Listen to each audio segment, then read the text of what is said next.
Dr. Buthelezi, good afternoon to you and welcome. You've issued a very blunt and strong statement about the King this afternoon. What has informed that? Why did you decide to do it? Well, I did it because already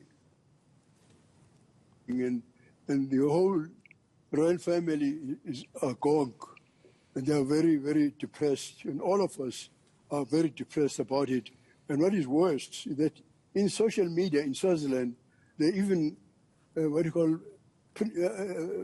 publish on social media.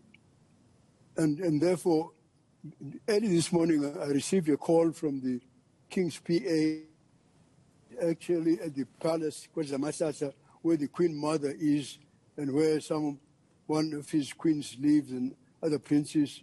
And they actually felt that the matter has gone too far now, and that I needed to do something about it.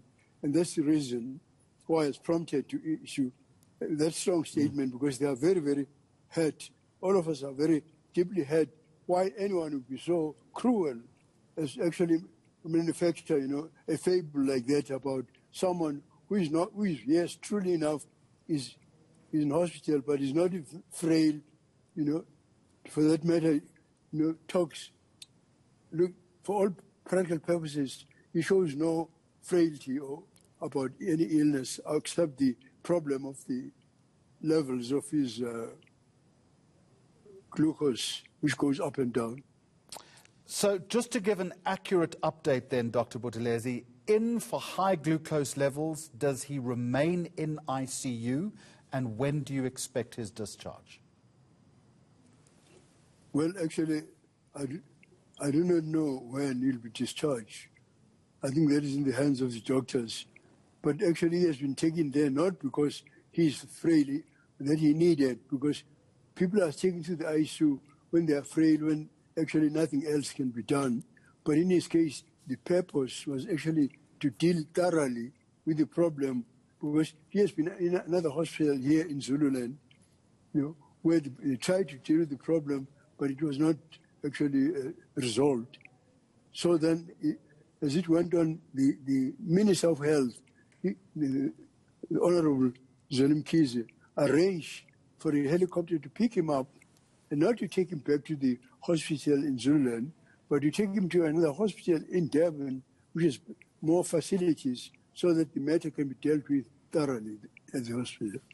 And Dr. Buthelezi, a final question to him. Have you spoken to him recently? And if so, what has he told you about his condition? You mean the King? Correct. Yes, I mean, every now and then I phone and find out how he's doing. And he has not complained about any other thing to me except, the glucose. And it's a problem, I understand, because I live with it too, because I'm a diabetic too. This morning my levels were 7.7, which is actually fine. You see, but I have a son, for instance, who got diabetes from me, Josefa, and his levels of glucose are very concerning. Even his mother and I were very concerned when she was still alive, or now me and his wife, because his levels to go up and down like that, almost now and then. Dr. Buthelezi, let me end this conversation by asking you this question. You are an inveterate politician.